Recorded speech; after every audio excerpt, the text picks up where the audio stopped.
All righty.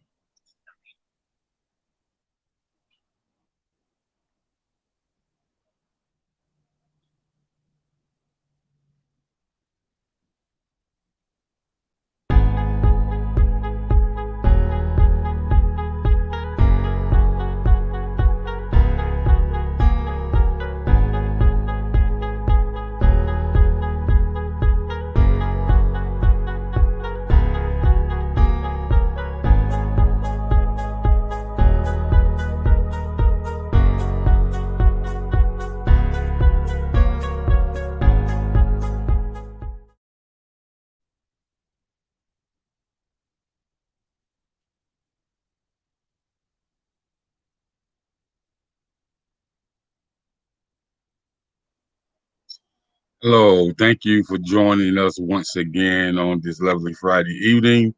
The chat about to yours truly, King Jacob, with special guest Miss Graham. So today we're going to be talking about the mental and emotional stress for a mother after she loses her child. So Miss Graham, would you like to go ahead and introduce yourself to the world? Good evening. My name is Saleemah Graham Fleming. I am recently a mother of a slain teen. My 15-year-old daughter was murdered April 5th, 2021. Her body wasn't discovered until April 29th, 2021. And since that time, myself and my family have struggled to find a new normal in addition to raising awareness around violence against our children, along with missing teens in the nation. And so thank you for having me today. You're definitely welcome. You're definitely welcome. So as we talk on the telephone about the situation that you went through and you're currently going through, can you take us back on, when you discovered that your daughter was missing? Okay. All right. So April 5th was the top of spring break in Richland District 2 in Columbia, South Carolina. And so that evening, my two oldest daughters came to ask if they can go right out, maybe a couple of yards away from my house to take pictures. Not unusual. No reason to say no, no, no. They're both teenagers, so they weren't going to be far. And at that time, I was under the impression that the housing complex that I lived in was under video surveillance and that the gates, well, at the time I knew that one side of the gate was not functioning. Still, feeling a sense of sanctuary, I allowed them to go. Only maybe about 45 minutes later, I come back to find that only one of my daughters returned. My 15-year-old daughter never returned again. Now, one thing I do want to highlight is that she did have a habit of leaving home. So when I initially made the call to law enforcement that night, they just kind of treated it as an incorrigible. But the only thing that was different was I kept saying something was different because before I called law enforcement, I attempted to reach out to my daughter. Normally, when I would reach out to her, if she was planning to do something else, she would send me the voicemail and send me a text. Only this time, the phone rung quickly the first time it went to voicemail, but every other time I called after, it went to voicemail. And I never got a text message. That alarmed me instantly. That was the first thing that really made me uncomfortable. And then after hours and hours through the night not hearing from her, I knew something wasn't right. So that morning, of course, that evening, I let her father know. And that morning, he was like, I'm making arrangements to come down because by now he hadn't heard from her either, which was extremely unusual. So within the first maybe 1 to 18 hours, we had already had several conversations with law enforcement. First finding out that she was put in as an incorrigible and just trying to rectify why she should have been put in as a missing person and going through the logistics of that, finding out new things about, just kind of how systems work that really don't serve our children, right? So up to between day 2 and 5, there were supports coming in from all around the country. Her father being a part of the new Black Panther Party, my church family, people in the community, even people involved in military that we didn't even know. They got boots on the ground. We have flyers produced first through Richland County and then through National Center for Missing Children. They sent a flyer as well. And so we were circulating flyers. And then maybe after day 5, Dad and I decided we should put a reward because now something is terribly wrong. Even though we knew the last people my daughter was with, it was almost just kind of suggested by law enforcement that perhaps she had been trafficked. So me as a mother, I guess I covered that base, and Dad was stuck on the basis of find the last people she was with, and we'll find our daughter. Well, 24 days, well, actually 16 days later, it was told to us that Dad was right and that perhaps my daughter had been kidnapped. And, you know, I guess the saddest part was discovering that, you know, we were right, that, you know, where there's smoke, there's fire. And the last people she was with were the people who were allegedly responsible for her death. But I guess here in the news, I guess I'll talk about that day. There was a meeting the night before, and we went in and talked to the sheriff, and he said he was kind of close, but he couldn't give us a lot of information. And that was maybe 4 o'clock in the afternoon on the 28th. But what was really peculiar is on our way out, the victim advocate asked us to swab our cheeks. And we kind of knew something just wasn't going to be right.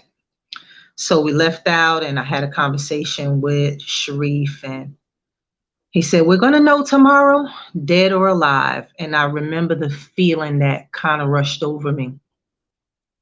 And I come back home, and I'll just speak just specifically for me moving through the conversation, is that I didn't want to accept what picture was being painted for me, even from that moment. So I spent the night laying in my closet, just crying out to God. And neither me or Sharif could sleep that night. And we were called to come into a meeting, maybe about 7 o'clock that evening. We called to come into a meeting at 9 a.m. And when we got there, normally, you know, we had been in and out of the sheriff's department by now. So normally we go there, and the procedure is to hand in your ID, and you wait for someone to come and get you. They give you a visitor's tag, you go back. This time we were told we didn't need to hand in our ID. And so I said, no, Lord. And I just kept saying no in my spirit. No, no, no. My church had been fasting and praying, boots on the ground, you name it. They were doing it. We were really, really believing God for another outcome. And so having them standing with me helped me, looking in hindsight, it helped me to do all of the things that were seen, like speaking to press and, you know, being out. I didn't do a lot of the canvassing because it just took too much out of me to pass a flyer and see somebody say, oh, and then I'm a bucket of tears, you know, and having my other daughters with me, it was just too overwhelming. So thankfully, Sharif was the one that kind of spearheaded that. My church, Revealing Word Ministry, they kind of was really in the trenches, you know, with that. But I guess my task was dealing with law enforcement, trying to present as much evidence, dealing with those kind of things, you know, private investigation. Chandra Cleveland, she showed up, Jemiah Anderson. We had pretty much full support from community people in the community who actually do the work with helping to find missing children. But going back to that day and going to that meeting at 9 that morning, I got the girls off to school, and I remember saying to Sharif, you have to meet me here so we can go. And so he was here, and we took two separate cars, but we walked in together. They didn't take the IDs. He looked at me, I looked away, because now I'm saying no, no, no, no. I'm not going to accept this. So we walk in the back, and there's people. As we're walking down the hallway, there's people coming out. Hey, how y'all doing? You know, they're not saying I'm sorry yet. They just, but you kind of know it's different than any other time that you've been in. So the door swings open, and I go in, and I'm looking for my daughter, because I'm hoping that they say they found her, or they're at least about to tell me to go in this hospital or something. But I see two people in there dressed in uniforms, and one uniform I cannot identify. But what was more strange is that the first thing I saw was a box of tissue. And I knew. So I swallow hard. I walk over, and he says, any other time we sit at his desk, he says, sit down here. And me and Sharif sit down, and it had to be the Spirit of God that just said, calm. There was a calm that just fell down on me, and it was almost like I was watching a TV show. And Leon Lott said, we have some information for you. We found your daughter, but it's not what we wanted. She was found murdered. She had been shot a number of times. And on that, Sharif kind of lost it, but I'm just sitting there. And then I hear him saying something, and then he motions to the coroner. And she's looking at me, and she looks worried. So she's darting her eyes back and forth between the other officers, and I'm just sitting calm. And I know beyond a shadow of a doubt that had to be God, because I had already kind of been losing it inside, but just still kind of being cool under pressure. But I heard the Spirit of God say, calm. And I just felt calm, and I can't really describe that. It wasn't until they announced that they're going to have a press release, and now I'm looking around like, wait a minute, my children are in school. I can't let the press release happen, and I'm here. So I dart out, and my first order of business is to get my girls out of the school so that they don't hear that their sister was murdered on social media or on, all kind of things. And then I get my 13-year-old daughter. And I told Sharif I couldn't get the words out to her, so he had to tell her. But to watch her reaction, all I remember is just kind of falling and feeling like my life was over. And it was this just tightness in my chest, and I just couldn't seem to get it together. But the next thing I remember is sitting in my car. And of course, now I'm kind of calming down, but my daughter kind of is hysterical. And so they're trying to kind of grab her from the parking lot of her school. And then it's like, you got to get it together. You can't do this right now. You have to get it together because your child needs you. You can't do this right now. And then it was just kind of like seeming like a dream, like a nightmare you can't wake up from. And I think I was so shocked that all I kept saying was, all right, this is not happening. Yes, it is. It's real. No, it's not. Yes, it is. And I'm in my mind, but nobody knows this. I'm kind of in this conversation by myself, but I'm cool under pressure. And I think that's what people see. I have suffered so much loss that this is kind of conditioning for me, that I've just kind of become this way. But this, for me, is and was very, very different on the onset, and that I felt very, very much out of control. But the spirit of God and the power of God kept me looking somewhat in control. I don't know any other way to say it. I can't really make it fancy. You know what I mean? Because it's real. It's really my life. Like, this is really going on. And so the only way I know to tell it to you is the way it happened for me.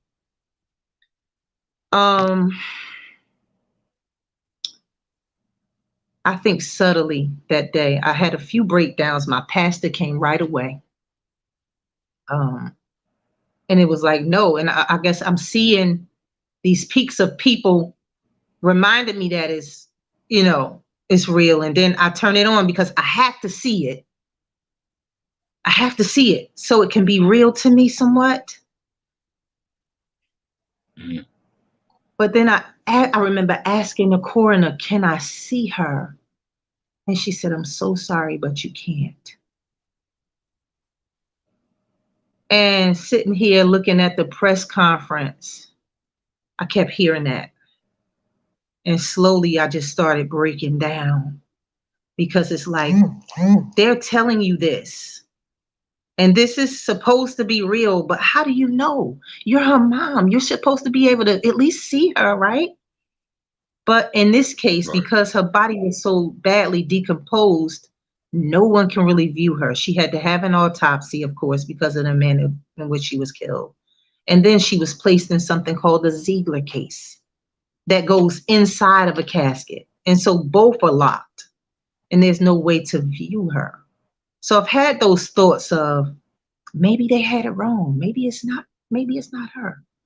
And I've had those thoughts of, well, maybe one day, maybe this is trafficking, and maybe one day she will show up. But then you get the death certificate, and now the autopsy report is coming, and those details are going to be there to tell you it's your child. And that's the devastation, Then now I go in her room and I can smell her. And it's like, she's not coming back. And being completely honest, I'm just still in a state of shock. I get moments of like utter sadness. I have never cried like this before. But I'm so shocked. I'm so shocked. I'm devastated. I'm shocked. And I'm utterly sad. And I know for some parents, it's a longer period, right? Because there's like stages to it. It's denial and, bargaining and all these other things. But for me, I spent a lot of time in disbelief about what happened. And because it's just this really big question as why? 11 times? Why? I mean, she wasn't in gangs or anything like that.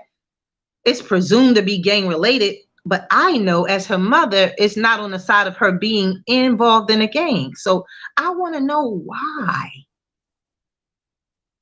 Why?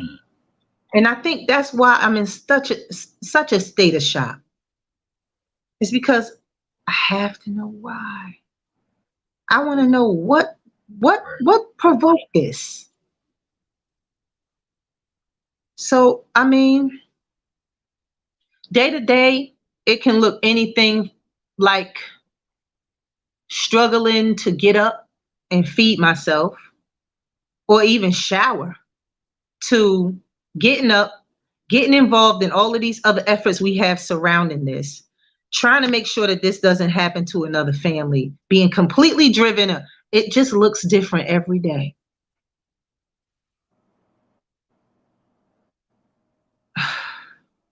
For most, I'm sure, another mom might give you a different answer.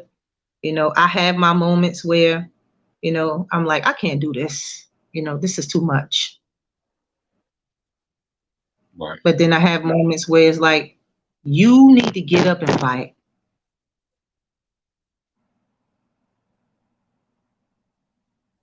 So with that being said, that's a that's a lot to process and situation.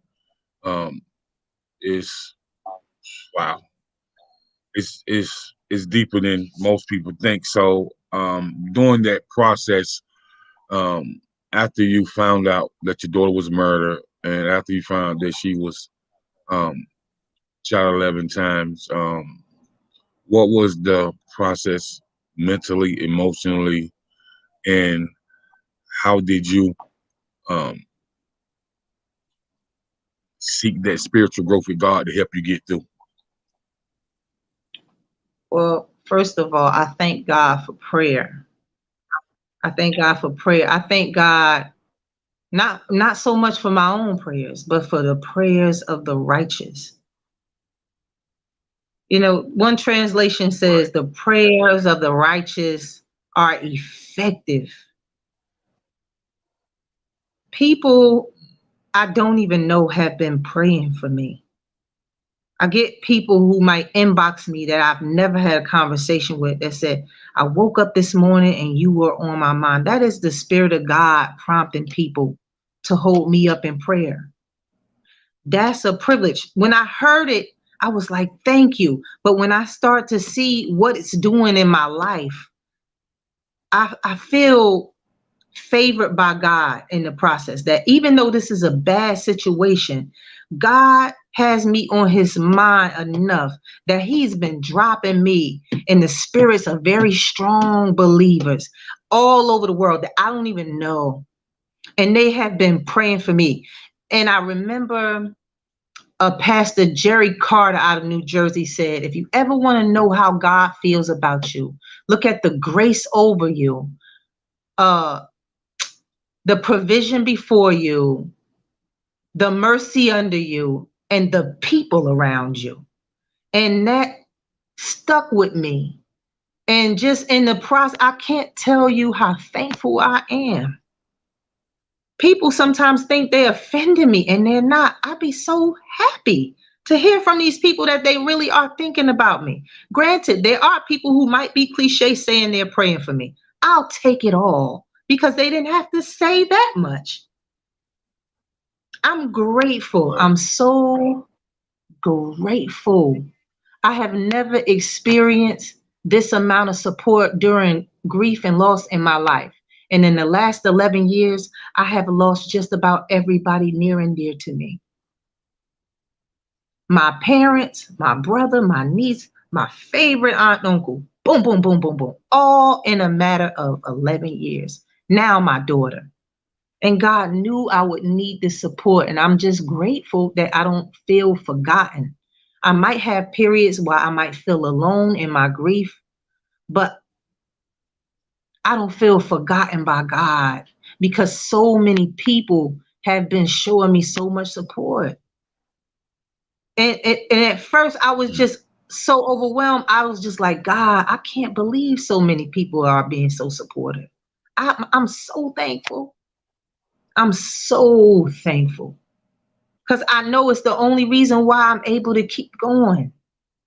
My daughter was everything to me. Mm. She was everything to me. If anybody knows me, they know how much I love my girls.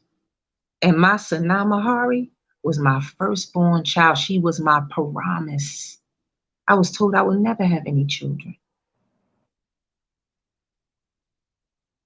But God,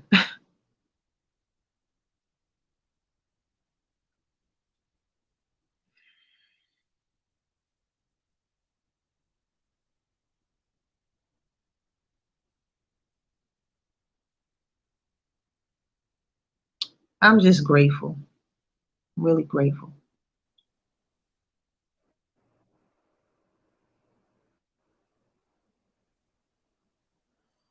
Right. So during this process, you're dealing with it mentally, emotionally, and the spiritual aspect is helping you get through. So with you trying to hold together and trying to be strong mentally and emotionally. Your other two girls were going through it mentally and emotionally as well. And so you as a parent, how did you pull yourself together to see about those other babies? Well, I don't pull myself together. God is doing all of it. God is doing all Mm, of it. People say, oh, you speak so well. I don't know half of the stuff that I say.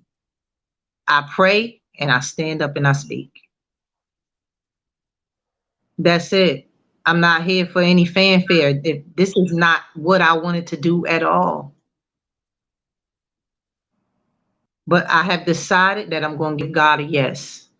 And whatever he want to do in the process of this, I'm yielded, and I'll do it until he don't want me to do it. No fanfare, not trying to shake up nothing. I'm trying to bring about a lot of change, in terms of how these children have resources and how they're being treated if they're incorrigible. That's a big thing, but with helping my two girls process, of course, I have a very, very supportive church family. I can't say that enough. My church, Revealing Word Ministry, I've never been a part of a church like this. And I'm so glad that God put me right in with these people before this happened to me. Because I don't have a diss for any other church, but I just don't know that I would have got this level of support. I don't know that I would have gotten that. So I'm grateful to be connected to this body of believers because they really do show up.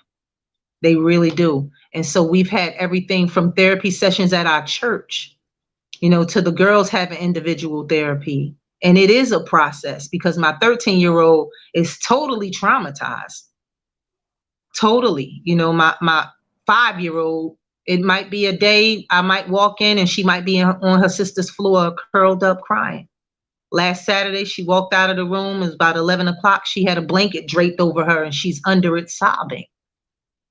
And she's so small that, having in-depth conversations is kind of off the table for her. So she does a lot of play therapy with a therapist. Of course, we pray. But that kind of support, just getting people to rally around people that have been a part of our village that'll say, hey, I want to take her somewhere. Let me take her to the park. My godmother, she'll come. She was here yesterday. I have a very strong village and I'm really, really blessed to have it. My family, nobody's really kind of leaving us alone this time. And so that, in addition to the prayers of the righteous, God prompted me to say, I don't know what's going to happen that day. I might wake up and the Spirit of God might say, all right, don't eat until 12 o'clock. Just pray in the Spirit. Okay.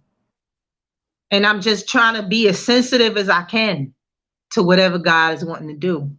Because I recognize the place that I'm in is so not where I want to be that I know it had to be God assigning me to it. mm. Ooh.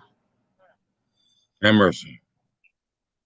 So a question that I gathered, from a lot of people, I was talking to my mother and my sister, and I was telling them who was coming on, and I was telling the story.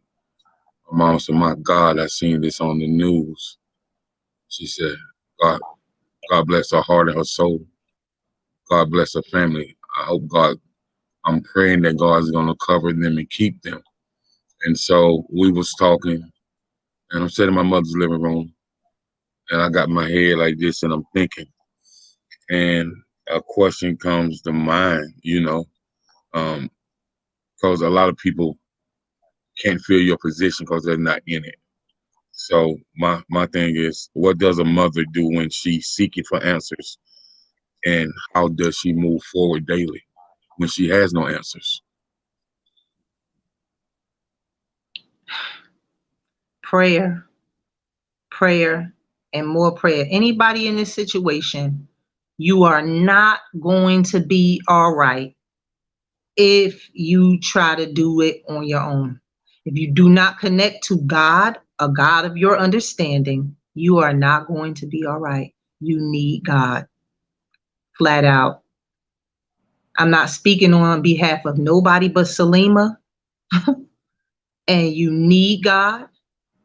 And without him, it's not going to go well. It will go awry at some point.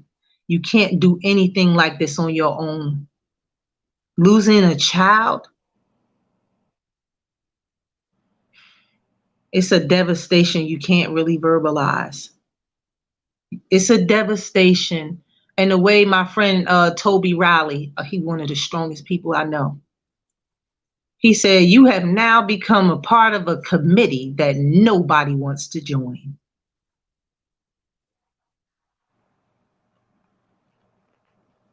My God. Gaining strength from other parents have been helpful for me. People who have been, my girlfriend Sonia from Jersey, Sonia Rogers, she has really, really been helpful. Toby Riley, other parents who have lost their children brutally, they have been coming to me from all over the country, sharing their pain, letting me know I'm not alone. I want to be able to do that for somebody else. We are nothing on our own. We do nothing on our own. We do nothing on our own. We need each other. It's a 7.6 billion of us here for a reason. We do nothing on our own. Ministry, people. Service, people. However you want to word it, it's all about people. It is. It is. It is. And, you know, me and you, we touched base on what you went through emotionally and mentally. And, you know, you did say about therapy. And I want to touch base on how us as Black people, when we go through something that's really detrimental to our mental health, to our emotional health, and to our spiritual health, we don't understand how important, you know, therapeutic sessions are. And so I just want you to touch base on how important the therapy was for you and your family. Well, I have to be honest in saying that we had been in therapy for years, my family. You know, I mentioned the grief and loss we've been experiencing, the onset being with my mother in 2011. So I had the girls in therapy with that because I was kind of the person caring for everyone. You know, I mean, with the exception of my aunt, you know, my uncle, my niece, people like that. But my parents, you know, and my brother, you know, just being kind of the go-to person in those instances. And what we don't recognize as parents often is that when we do those things and we are serving people and we're that go-to person, that we're taking our children through those things with us, no matter what their age is, because our children have a spiritual umbilical cord connected to us. So even if you're an older person who's the carer, you're the one who's always the go-to person in the family, your children are picking that up. Some of the stresses you might be experiencing, your children will pick it up. And sometimes it comes off as resentment, or it might come off as anger. Now you bickering with your child because, and a lot of times, you know, depending on, you know, variations of ages, children start to feel like you're forgetting about them because you're so busy serving auntie or mama or whoever, you know, and not recognizing that, you know, you're not deliberately outcasting your child, but you have been called to serve to something, you know. And sometimes even people in ministry, you know, they are on assignment and they're fulfilling that assignment, but the children are being affected. So we have to constantly check in with our loved ones. The Bible tells us that charity starts at home and is shared abroad. And so we have to constantly check in. I'll be honest to say that when it specifically happened with my mother, I didn't check in with my children a lot.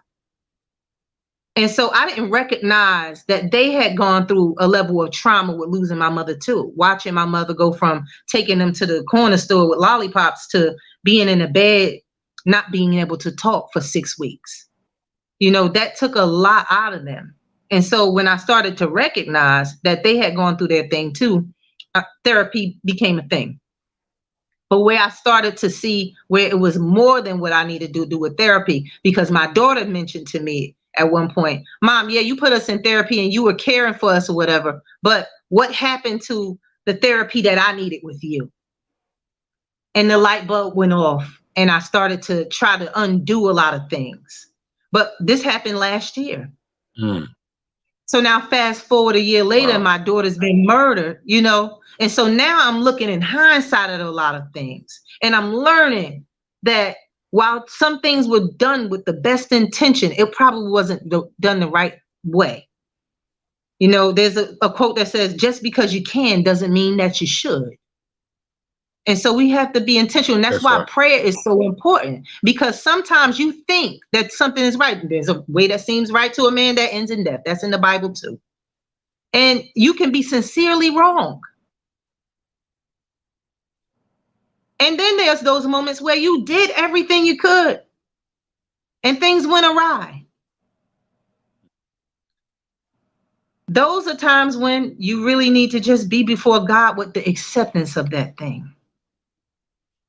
Because if you know in your heart and in your soul and in your mind that you did what God wanted you to do in a situation, however it turns out, God will give you peace if you go to him for it. He will.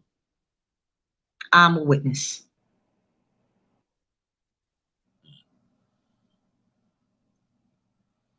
So, Queen, you have Miss Tanisha Renee. She's tuning in from Charlotte, North Carolina. And she says trauma on top of trauma. Even your hurt and shock had to readjust so you can focus on someone else's emotions. Prayers and blessings to you, Queen. So Bless you, Queen. that's on the live feed from Charlotte, North Carolina. Bless you, Queen. And she says she exactly know how you feel because 5 years later her firstborn son was murdered, and she screamed not knowing why, how somebody could murder her child. And so she definitely coincide with what you're saying. And so yeah, it's a lot of mothers and fathers out there that have experienced this, and they're still looking for answers, but they've they've still had that covering over them, that spiritual healing and that covering over them. And so many people from all across the globe that never laid eyes are praying for them. So, you know, um, shout out to all the people that's giving the prayers and the blessings, because we all need it every day. And Amen. so, Queen, I want to chime in on this subject. Well, we also talk about how the fathers feel about the trauma and what they face as men when it comes to their children, and why so many fathers see themselves in a lot of situations when it comes to their children, but they feel like they didn't protect their child, and they feel the regret of not being there in that particular moment or that particular situation. And a lot of them, find it hard to move forward and even to look the mother in the face, knowing that they didn't protect the child. So me and you did talk about that, over phone conversation. So I want you to chime in on that, as far as you see what's your perspective of the black man when they face this challenge, or farther that goes, any man.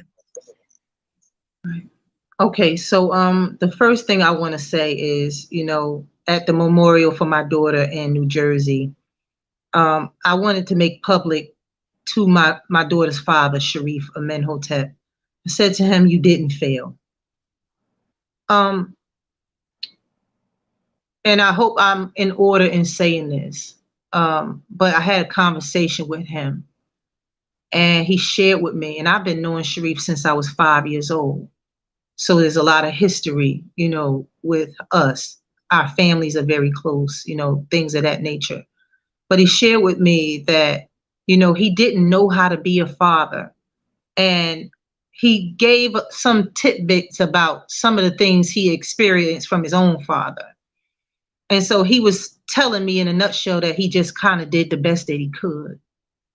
And I think a lot of men, you know, no matter what color they are, I think a lot of men just kind of, when they don't have that foundation and they don't have an example of fatherhood, that they either do the best they can, right? Or they do absolutely nothing.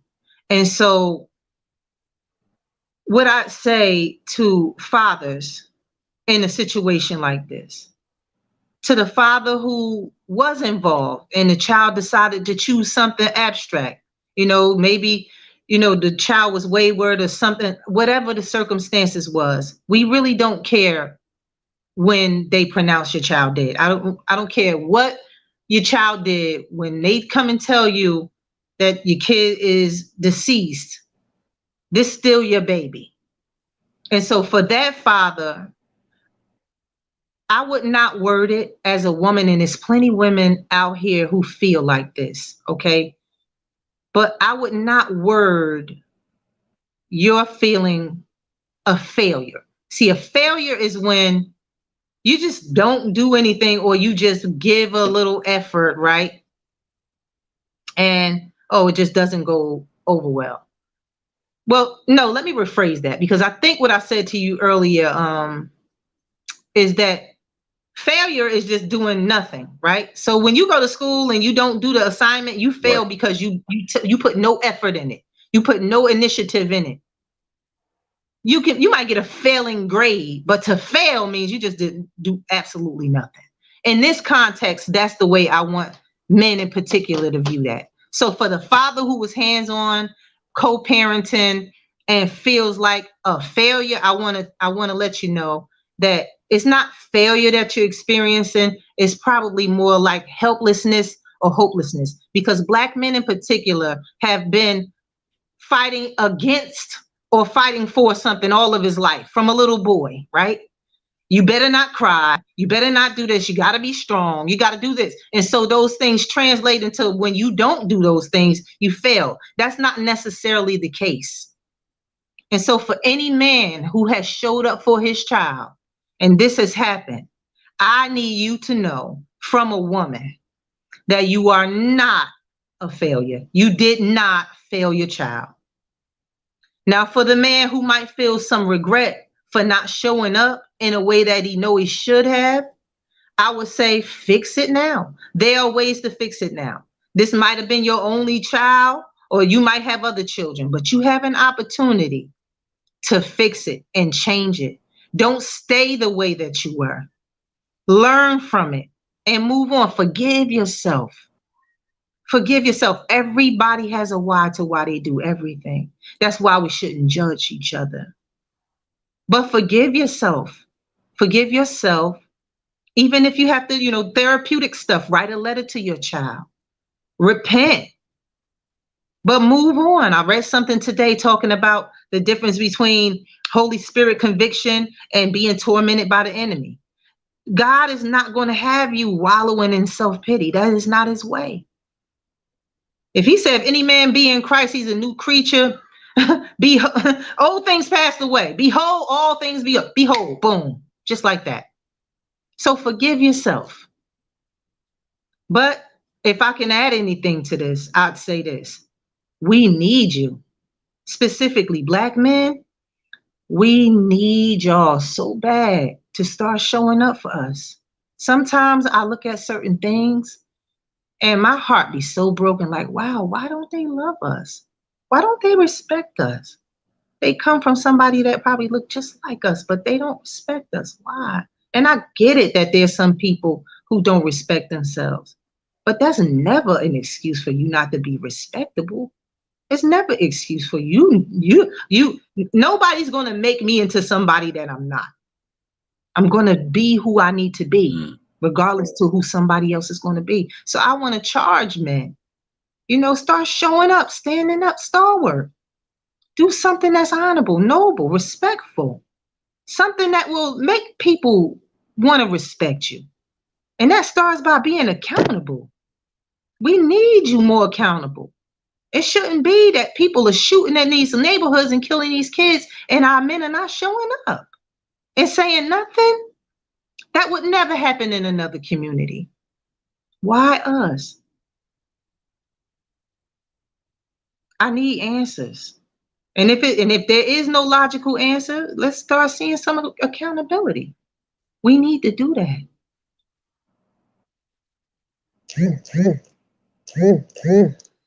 Right, right. So with that being said, I just want to say to all the fathers out there that go through what they go through, as far as what society puts them through.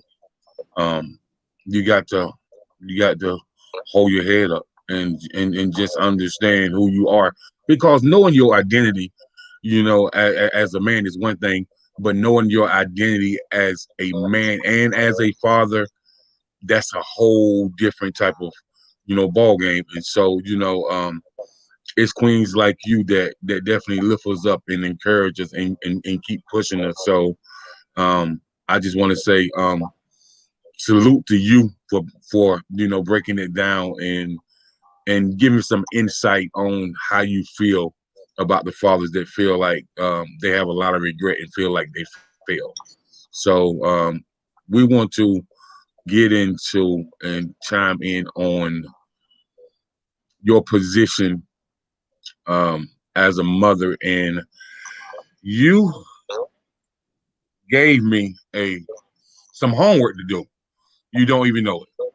So you gave me some homework to do along with you and Miss Chantel Evans and um, Miss Alicia Coleman, and y'all definitely y'all pushed me hard. You know what I'm saying? And it's funny how I was connected with Alicia all my life, and she ended up being your best friend. And I seen your your live feeds on her timeline, and so that's how I was able to really get in contact with you. Through me and her connection, and through you and her connection. So we did discuss, and I want the audience at home to listen to it because I have a lot of cousins out there that's female, just have children. I have brothers that have kids, and I got homeboys that got daughters and sons. So I really want you guys to listen out there, please. There are 79,000 girls missing in the U.S. alone. And in our state of South Carolina, that's reported missing and only reported, there's 4,300 missing in South Carolina alone. Now, we're not a big state like Florida, Texas, California, New York, but to be to be at home and you know that there's almost 5,000 girls missing, that's a lot. And so I want you to chime in on, because the kidnapping is one thing, but human trafficking is $1 billion business. And so, and you was telling me about your organization, and that you're about to get it up and running and stuff like that. So with the numbers that you gave me, that's projected to be on paper documentation, and with what you plan to do with your organization, I just want you to chime in how your organization will interact with those numbers that you gave me to actually give parents, give the education system, give the local community centers, the churches, give them a better insight what's really going on, that they may not even be aware of, or they don't really understand how they can get involved. Okay. Well, the first thing, speaking to, and I think I want to kind of keep it home for right now, in this conversation about the 4,300 missing girls in the state of South Carolina. It's flabbergasting. I was totally shocked to learn that. And I have to repent because as a parent, those are the things we need to be up on, especially when we have our children going out. They go to skating ring. You need to know kind of the lay of the land where you know what's going on. And so I'm guilty of that, on the onset of all of this. And so this situation forced me to be educated on the numbers and what was going on.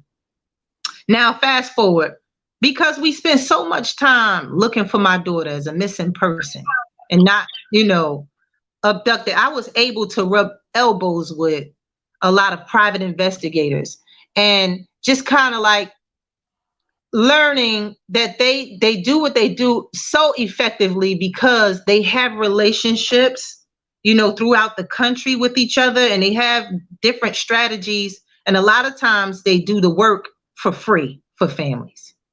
And I said, wow, how much more could they be doing if they had monetary support from the community? And so the first thing we want to do is I really want to start trying to develop a national walk on what would have been my daughter's 16th birthday. Her 16th birthday would have been August 4th of this year. August 4th falls on a Wednesday.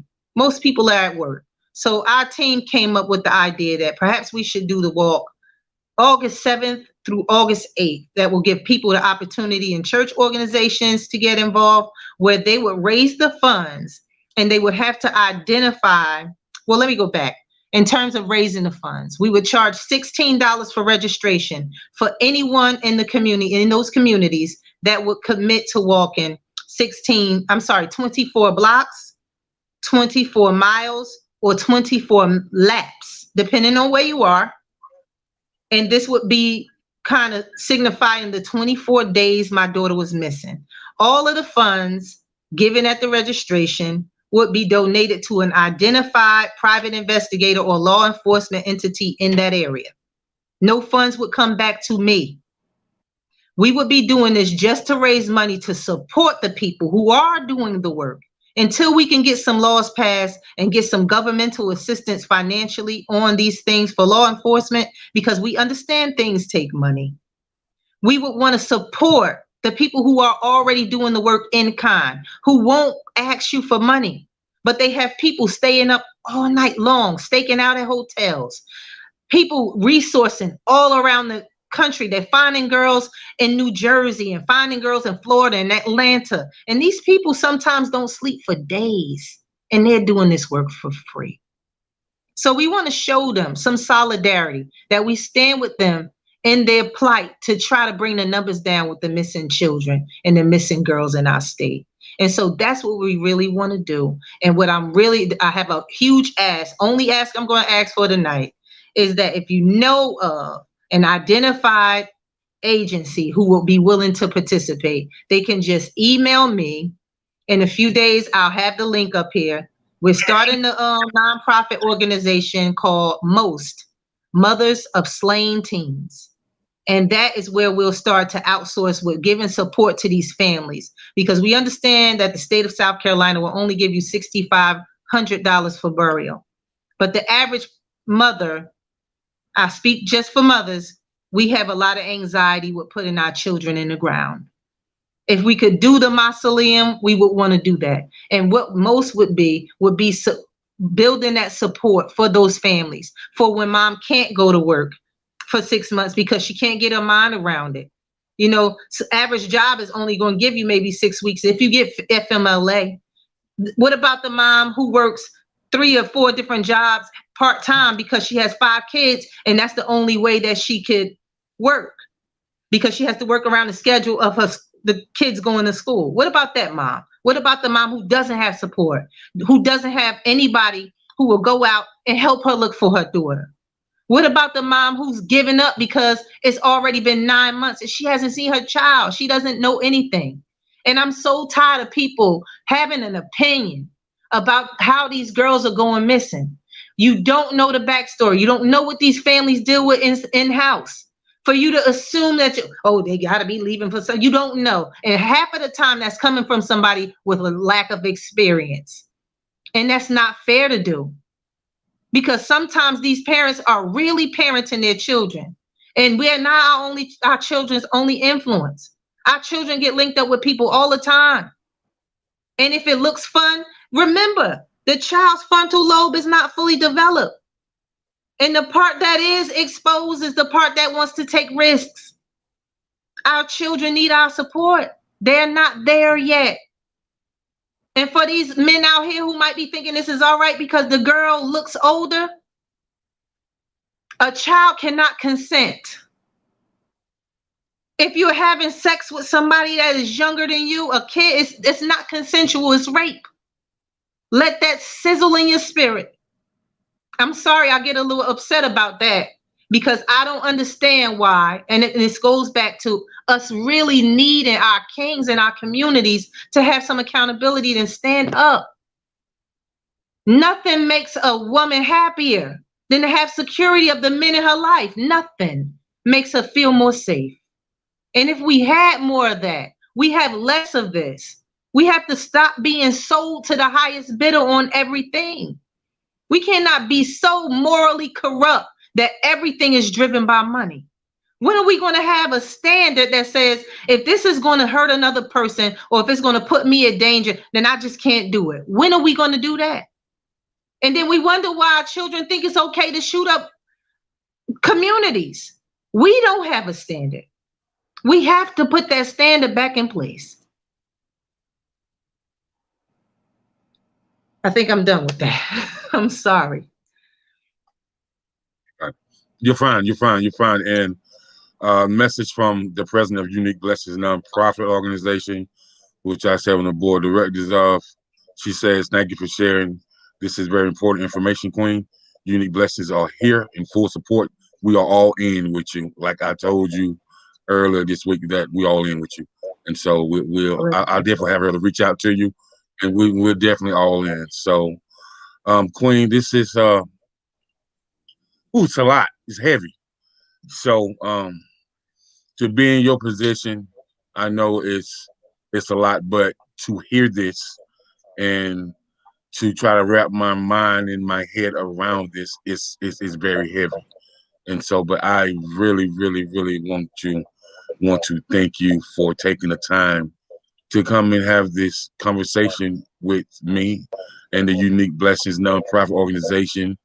It was very needed because a lot of times in the state of South Carolina, people don't really know what's going on with these girls.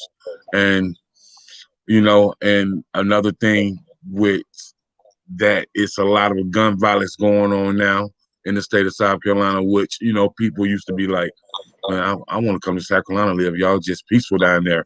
And now it's not that much peace, just like I was reading on Wednesday morning that 2 11-year-old little girls got killed doing a drive-by. Somebody was shooting up a house.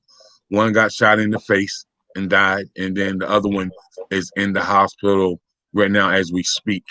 And we're praying for her, and we hope that she make it through. We have to do something to protect and save our babies, because these babies don't actually be here, but it's up to us to try to protect them as well. So just want to let you give your shout outs, Queen, before we close it out this evening. Shout your people out and any announcements that you might want to make. And I'll let you have the floor right now. Okay, big shout out to Revealing Word Ministries, my church. I love y'all so much. I love y'all so much.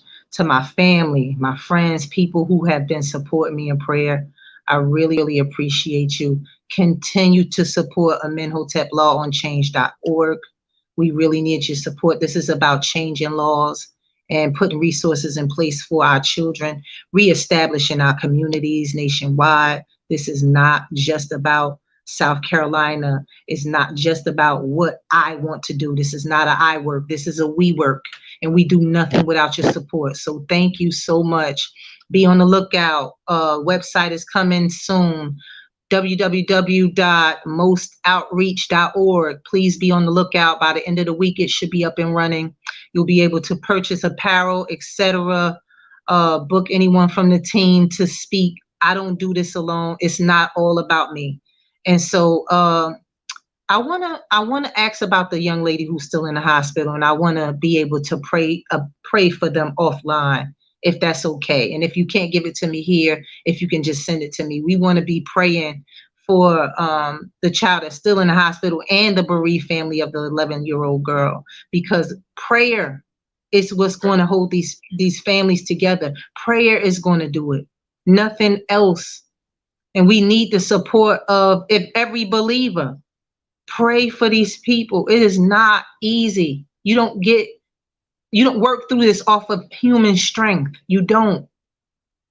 And so we want to be able to support them. And so please be on the lookout. the walk again, August 7th through the 8th of this year. We want to do a national walk. Please email, go to the website at the end of the week, and you'll be able to identify there any non-profit or anyone doing the work we're looking for missing children. We will have accountability with notarized letters, and you will have to send in your roster and give an account for the money you collect. Please, please, please operate in integrity. We are not trying to come up off of anybody. And so we just want to help. We just want to help. We have to stop this. And I want to thank you for the opportunity again, King. Thank you so much. Not a problem, not a problem. And I will definitely send that to you offline because the families need all the credit support they can get. And so, Queen, I just want to say it's been a pleasure having a conversation with you, talking with you. And I'm here for you, and you'll be hearing from Unique Blessings Nonprofit this week. I'll try to set up a conference call with you and the president of the organization. And so we can talk about how we can collectively work together as one and move with a purpose, you know, and passion to really save the youth and save our communities. So thank you so much. And you have a good evening. And to the rest of you, y'all have a blessed and safe weekend. Much love from King Jacob and the Chatterbox. Peace and blessings. Thank you.